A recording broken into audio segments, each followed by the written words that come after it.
Hai semua, Assalamualaikum dan selamat pagi. Hari ini kita akan belajar mata pelajaran Reka Bentuk dan Teknologi tahun 5. Okey, seperti biasa, cikgu akan memperkenalkan diri cikgu terlebih dahulu. Mungkin ramai yang dah tahu, cikgu adalah Cikgu Halimah binti Mat Ali, merupakan guru RBT. Baik, untuk makluman murid-murid semua, kita akan menggunakan dua jenis buku, iaitu buku teks RBT tahun 5 berserta dengan buku tulis garis 1.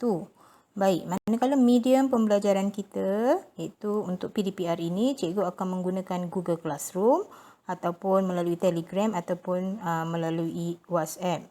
Baik, manakala kalau mengikut jadual PDPR kita akan berjumpa pada setiap hari Rabu. Okay, baik murid-murid, di sini cikgu tunjukkan buku teks RBT tahun 5 yang akan kita gunakan.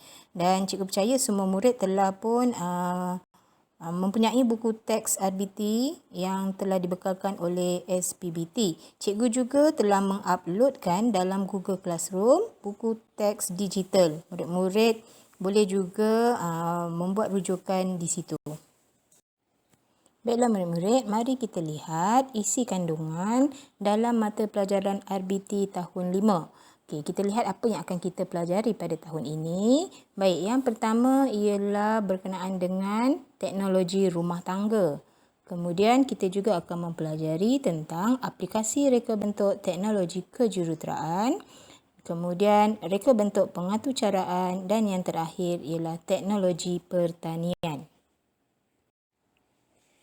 Untuk pada hari ini, kita akan lihat pada tajuk yang pertama iaitu bidang teknologi rumah tangga. Okey, dalam bidang ini, kita akan memberi tumpuan kepada topik yang pertama iaitu 4.3 artikel jahitan. Apa yang akan kita pelajari dalam topik ini ialah di mana kita akan belajar mengenali mata jahitan, mengenali alat jahitan dan menghasilkan artikel jahitan. Baik, cikgu minta murid-murid membuka buku teks RBT masing-masing dan buka pada halaman 2 dan 3. Jika lihat pada gambar yang cikgu kongsi, gambar ini sama seperti dalam buku teks. Okay, murid-murid boleh lihat situasinya adalah di sebuah kedai menjual produk berasaskan jahitan.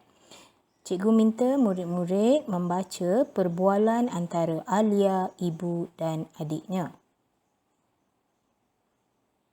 Okay, pada topik ini, di akhir pembelajaran, cikgu berharap murid-murid dapat menguasai standard pembelajaran 4.3.1 iaitu mengenal pasti jenis mata jahitan tangan pada artikel jahitan. Dan di akhir sekali, murid-murid dapat menguasai tahap penguasaan 1 iaitu menyatakan jenis mata jahitan pada artikel jahitan. Adakah murid-murid tahu apa itu mata jahitan? Mata jahitan digunakan untuk mencantumkan kepingan fabrik, iaitu kain, membuat kemasan tepi fabrik dan juga sebagai hiasan. Mari kita kenali jenis-jenis mata jahitan.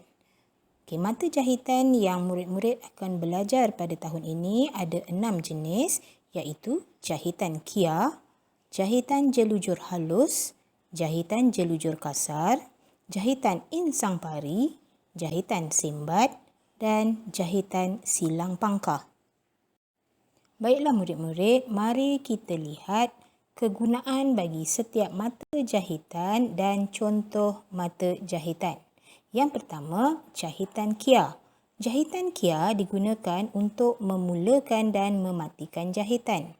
Jahitan ini juga digunakan sebagai jahitan tetap dan menjahit bahagian klim yang meretas serta menggantikan jahitan mesin.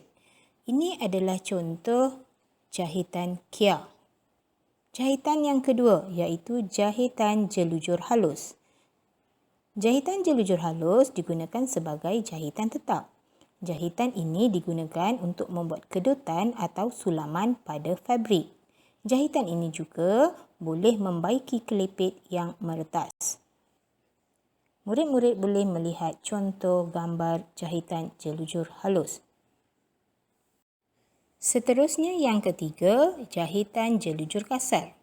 Jahitan jelujur kasar digunakan sebagai jahitan sementara untuk menetapkan kedudukan dua atau lebih fabrik semasa menjahit. Ini adalah contoh jahitan jelujur kasar. Yang keempat, jahitan insang pari. Jahitan ini digunakan sebagai jahitan tetap untuk mengemaskan bahagian tepi fabrik dan sebagai jahitan hiasan untuk menjahit motif. Dan ini adalah contoh jahitan insang pari. Yang kelima, jahitan sembat. Jahitan ini digunakan sebagai jahitan tetap untuk menjahit bahagian kelipit atau bahan hiasan. Murid-murid boleh melihat gambar contoh jahitan sembat. Dan yang terakhir iaitu jahitan silang pangkah. Jahitan ini digunakan sebagai jahitan tetap untuk mengemaskan bahagian kelipit, lipatan atau tepi kain serta juga sebagai jahitan hiasan. Dan di bawah ini adalah contoh jahitan silang pangkah. Baiklah murid-murid, cikgu harap murid-murid dapat memahami dengan jelas apa yang telah kita pelajari pada hari ini. Jadi, sebagai tugasan yang pertama, apa yang cikgu nak murid-murid buat ialah dengan menggunakan buku tulis, tuliskan nama-nama mata jahitan, kemudian tuliskan kegunaan setiap mata jahitan dan lukiskan gambar bagi setiap mata jahitan. Murid-murid boleh melihat pada gambar contoh hasil kerja di dalam buku tulis dan jangan lupa tuliskan tarikh hari ini pada buku tulis masing-masing. Tugasan yang kedua pula adalah lembaran kerja. Baik, lembaran kerja ini cikgu telah muat naikkan ke dalam GC, jadi murid-murid boleh menjawab secara atas talian ataupun boleh mencetak lembaran kerja ini dan kemudian menampal dalam buku tulis. Baik, apa yang kena buat ialah suai padankan mata jahitan dengan gambar. Okey, yang terakhir sekali, sedikit peringatan. Bagi murid yang masih belum mempunyai ID D5 dan masih tidak dapat menyertai Google Classroom, sila hantarkan tugasan melalui link borang yang cikgu tunjukkan dalam gambar.